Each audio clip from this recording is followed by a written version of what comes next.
Just in the last few hours tonight, a federal judge in Minnesota, a Trump appointee, has issued an order holding the administration in contempt for disobeying a court order in an immigration case. A federal judge finding that the federal government is in contempt. That is notable and unusual enough.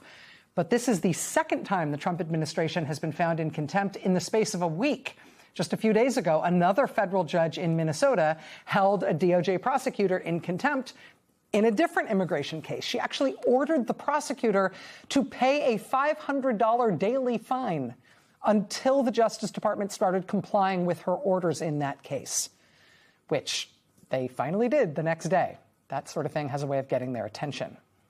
But this is becoming a theme, and I think this is really important. Everybody said at the outset of Trump's second term that it would be a bright red line in terms of a slide into authoritarian rule in this country if the Trump administration started defying orders from the courts, right? You remember all those discussions? Well, the Trump administration is now routinely and frequently defying orders from judges, specifically on cases relating to immigrants. And the courts have not only figured out that that's happening, the courts have now decided to stand up and fight for themselves.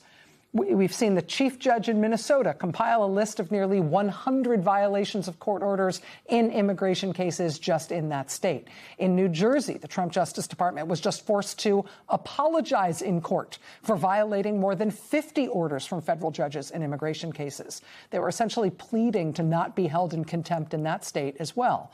Another DOJ prosecutor also had to apologize to a judge in Virginia. This time, the judge had rebuked the Justice Department for keeping relevant information from him when they sought a search warrant for the search of a home of a Washington Post reporter.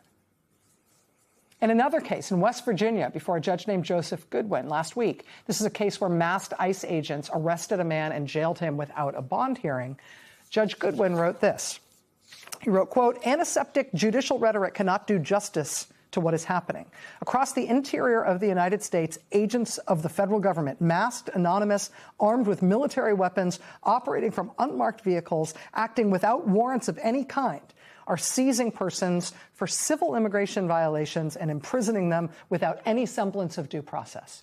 The systematic character of this practice and its deliberate elimination of every structural feature that distinguishes constitutional authority from raw force place it beyond the reach of ordinary legal description.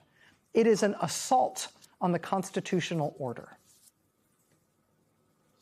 Judges standing up for themselves, standing up for the court system, standing up for the Constitution. The Justice Department is not just any other among the many failed